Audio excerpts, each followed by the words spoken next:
कर्म बड़ा या भाग्य, एक प्रेरणादायक कहानी।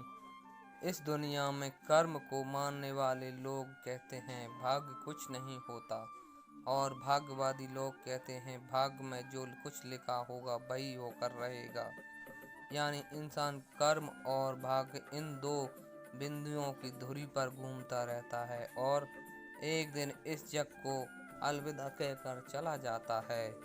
भाग्य और कर्म को अच्छे से समझने के लिए पुराणों में एक कहानी का उल्लेख मिलता है। कर्म बड़ा या भाग्य, एक प्रेरणादायक कहानी। एक बार देवर्षि नारद जी बैकुंठ धाम गए। वहाँ उन्होंने भगवान विष्णु को नमन किया। नारद जी ने श्री हरि से कहा, प्रभु, पृथ्वी पर अब आपका प्रभाव कम हो रहा है। धर्म पर चलने वालों को कोई अच्छा फल नहीं मिल रहा है और जो पाप कर रहे हैं उनका भाग भला हो रहा है। तब श्री हरि ने कहा, ऐसा नहीं है देवर्षि, जो भी हो रहा है सब नियति के जरिए हो रहा है।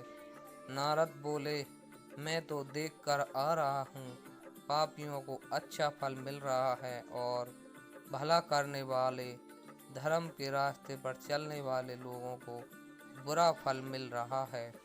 भगवान ने कहा, कोई ऐसी घटना बताओ।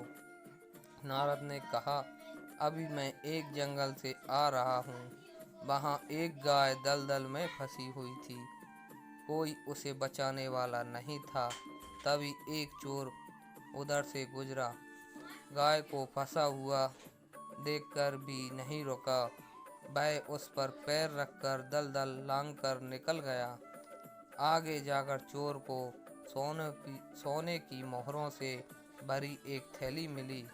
थोड़ी देर बाद वहां से एक वृद्ध साधु गुजरा। उसने उस गाय को बचाने की पूरी कोशिश की।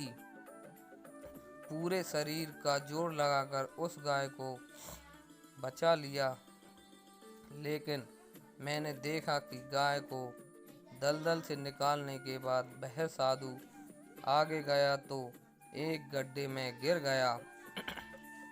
प्रभु, बताइए यह कौन सा न्याय है। नारद जी की बात सुन लेने के बाद प्रभु बोले, यह सही हुआ। जो चोर गाय पर पैर रखकर भाग गया था उसकी किस्मत में तो एक खजाना था, लेकिन इस पाप के कारण उसे केवल कुछ मोहरें ही मिली। वहीं उस साधु को गड्ढे में इसलिए गिरना पड़ा क्योंकि उसके भाग्य में मृत्यु लिखी थी, लेकिन गाय को बचाने के कारण उसके पुण्य बढ़ गए और उसकी मृत्यु एक छोटी सी चोट में बदल गई। इंसान के कर्म से उसका भाग्य तय होता है। इंसान को कर्म करते रहना चाहिए, क्योंकि कर्म से भाग्य बदला जा सकता है। दोस्तों, अगर आपको हमारी ये वीडियो अच्छी लगी हो तो दोस्तों को शेयर कीजिएगा और लाइक कीजिएगा, कमेंट करिएगा और चैनल को सब्सक्राइब करिएगा। धन्यवाद।